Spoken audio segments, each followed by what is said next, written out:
Now, Frank, I was quickly looking up Rasmus Ristolainen's numbers, and I'm comparing him to all the other like Sanheim, Provorov, Braun, and Ristolainen, because those are the top 4D. They all played similar minutes. When you look at Ristolainen, he played 950 games, and Sanheim played 1,050 in 5 more games. So they're averaging about the same. If you look at their Corsi fours are all between 46 and 48. Their Fenwick is 46 to 48, and Ristolainen's 47.9. Their shots for percentage, they're all 47 except Sanheim, who's a 48.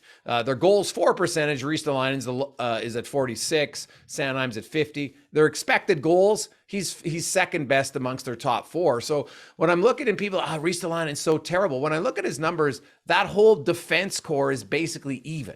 Right? Like we're talking 1 or 2 different percent from 46, 47, 48. So when I look at it, I think sometimes the expectations on who Ristolainen is high, but at a $5 million cap hit, I'm not sure at 5 years it's that egregious, really. Like I know, because his numbers analytically, and I was from Natural Stat Trick, aren't that so far gone compared to the other top 4 guys in Philly. They all seem to be collectively struggling, which is why I think that mirrors how that team's been this year. I think if this were to happen in a vacuum, if the Flyers were to have just signed Rasmus Ristolainen as a free agent, let's pretend he's in Buffalo and they signed him this coming July to that contract, I don't think anyone would say anything.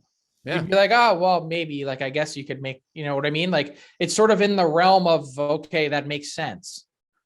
Sort of. Yeah. But this is after trading for a first, a second, and another player that's now going to get flipped at the deadline. So you're saying but they signed him for less. It's because they doubled down after then having a horrendous season.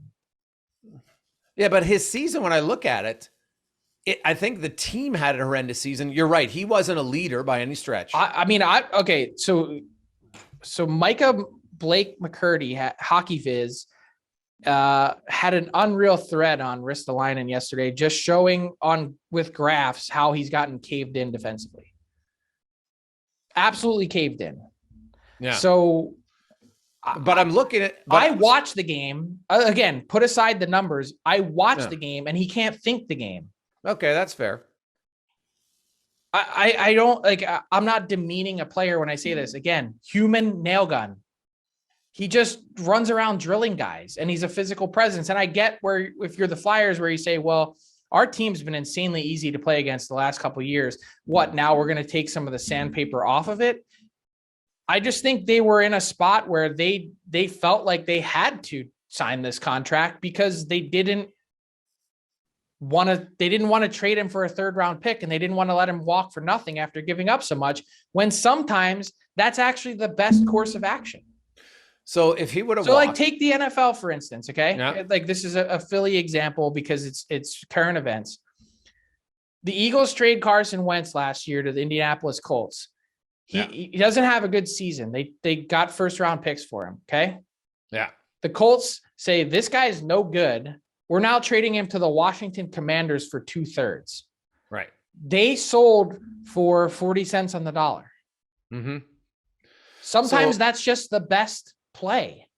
So you're saying the Flyers should have just traded him for whatever, second and started over? That's personally what I would have done, just watching him play. But again, I'm not a manager, and I'm like, this is not my team. That's pretty much how in unison the fan base feels. And then if he goes to, let's say that happened, and the team that acquired him, whatever, they don't sign, or they sign him, do you think his contract would have really looked at it? Because he's probably like a number 4 defenseman? Probably. Maybe a number 3 if he plays his best. On a good team, he's a 3rd pair guy. Okay. Yeah, well, that's fair. Hey, there's lots of those guys. I totally agree with you on that one. So the Flyers, maybe they think if they can play him with more of a puck mover, that that can limit his ability to be the more than just a, what do you call him, a human nail gun? Yeah, well, it's a kind of an awesome nickname, or awesome way to be.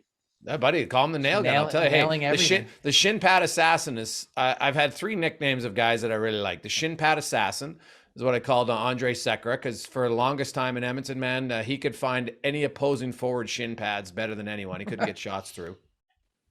Eric Belanger, I call him the Belanger triangle because the offense disappeared when he came to Edmonton. It was crazy. And then Pronger was the human rake because he was tall and with his chiclets. And Chris has such a good sense of humor because people always thought he'd be upset about that. Well, he did a bumper that said, "Hey, this is Chris Pronger, aka the Human Rake," and you're listening to the Gregor Show. It's still one of the greatest ones. So Awesome. Good nicknames, Frank. Go with the human nail gun, buddy. You gotta sell it yourself. I like it. Yeah. Well, there you go.